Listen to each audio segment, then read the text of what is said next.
শিল্পাঞ্চল আশুলিয়াতে ৪৩টি কারখানা অনির্দিষ্টকালের জন্য বন্ধ ঘোষণা করা হয়েছে আর সাধারণ ছুটি দেওয়া হয়েছে ৯টি কারখানাতে।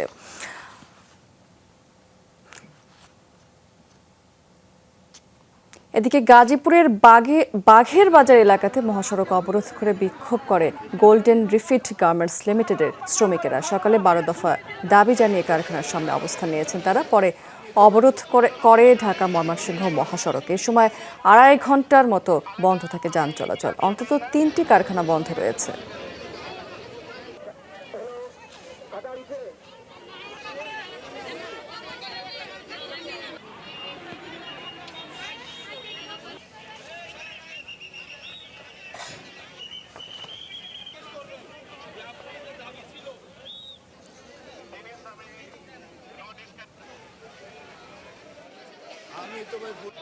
৳২৫,০০০ টাকা বেতন দিতে হবে, ১৫% দিতে হবে, বছরে 5টা বেসিক ফুল দিতে হবে, ১,০০০ টাকা হাজিরা বোনাস দিতে হবে। আমাদের দাবি না মানা পর্যন্ত আমরা এইভাবে শান্তি শৃঙ্খলাভাবে আমাদের আন্দোলন চালিয়ে যাব। আশুলিয়ার খবরাখবর জেনে নিতে চাই, সেখান থেকে যুক্ত আছেন আমাদের সহকর্মী মাহফুজুর রহমান নিপু। এখানকার আসলে ঠিক কতটি পোশাক কারখানা বন্ধ রয়েছে একটু জানাবেন। এবং গাজীপুরে আমরা দেখছিলাম যে রাস্তাঘাটের অবস্থা খুবই খারাপ, দীর্ঘ যানজটের সৃষ্টি হয়েছে। এখানকার কি অবস্থা দেখতে পাচ্ছেন শিল্পাঞ্চলের?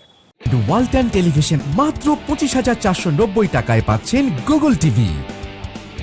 স্মৃতি, আসলে যদি বলি বেশ কয়েকদিন যাবতই কিন্তু আসলে শিল্পাঞ্চলের অবস্থা ভালো নেই। সকালে ভালো তো বিকেলে খারাপ, বিকেলে ভালো তো সকালে খারাপ, এইভাবেই কিন্তু চলছে। আজও কিন্তু আসলে শিল্পাঞ্চলের প্রায় অর্ধশতাধিক কারখানা ছুটি রয়েছে, অনির্দিষ্টকালের জন্য বন্ধ রয়েছে এবং বেশ কিছু কারখানায় কিন্তু বিক্ষোভ হয়েছে। আজকে আমরা সকালে যেটা দেখেছি যে নেক্সট জেনারেশন নামে একটি পোশাক কারখানার শ্রমিকরা তারা কিন্তু আব্দুল্লাহপুর বাইপাল যে সড়কটি রয়েছে সেখানে নেমে এসে তারা প্রায় ১ ঘন্টা অবরোধ করে রাখেন এবং তারা বেতন বৃদ্ধি সহ বেশ কিছু দাবি তারা জানান।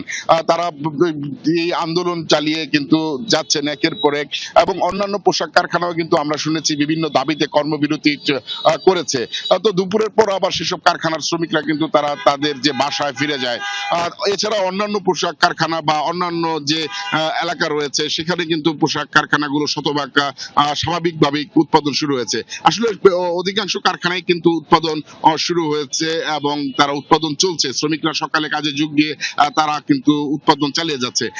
আইন শৃঙ্খলা রক্ষাকারী বাহিনী যারা রয়েছেন তারা কিন্তু তারা চেষ্টা করছেন যে পরিস্থিতি সামাল দিতে এবং বেশ গুরুত্ব সহকারেই তারা বিভিন্ন পয়েন্টে মোতায়েন রয়েছেন, বেশ সজাগ রয়েছেন আইন শৃঙ্খলা রক্ষাকারী বাহিনী।